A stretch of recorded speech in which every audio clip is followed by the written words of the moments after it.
Hi there, it's Marilyn here with Stamping Creations with Marilyn, coming to you with a tool tip today regarding our paper trimmer, which you'll see here on page 151 of the current 2021 annual catalog.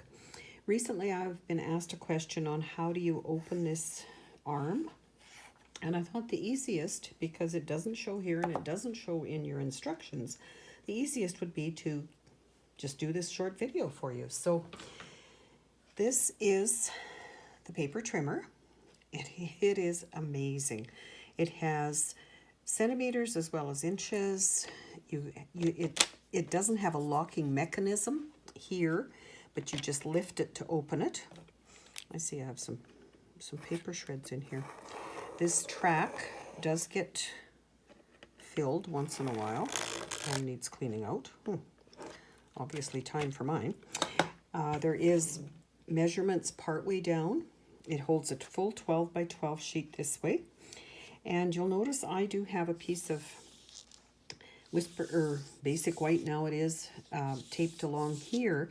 And my reason for that is when I have it down and I am, try not to get the glare on there, trying to see these numbers if I'm cutting only partial, that white allows me to see those numbers a little better because my eyesight isn't as young as it used to be. And then it has a cutting blade and it has a scoring blade.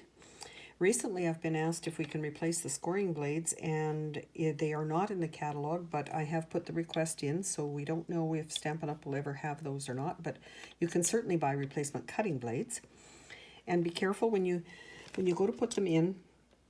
There's a bit of a notch here is where you take them out because they are locked in up here. But just be careful, especially on the cutting one, because it is very sharp. The scoring one, not so much. So on to the question that started all of this is your arm is here, and you can see it does go up to, it says 18 inches there.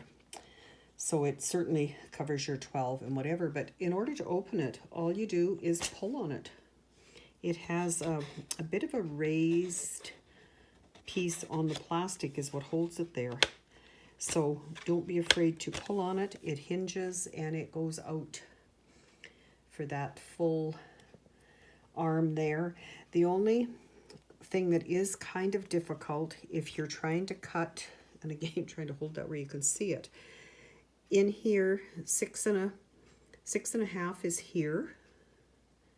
So 6 1/4 is this line here. So if you're cutting along that, just double check your measurements with a ruler as well as cutting along there. That would be my only suggestion. And again, your centimeters here, you've got 16 or 15, 16, 17 kind of thing with that. So it has, like I say, the arm, it doesn't lock when you put it there, but it does stay there. It also has little feet on the other side. Whoops, I'll get it in the camera. So it will stand there if you're going to have it set on your table to cut for quite a long time. So great tool. I don't use it as such, but I believe this hole in here is to hang it up, so you can hang it on a hook. It's right beside your table. I happen to have a paper rack on my desk that I have. It's kind of a graduated one, so I have my containers with the white, the black, the vanilla cardstock, and then my paper trimmer just stands up in front of that. So it works well for me. So hopefully that helps you.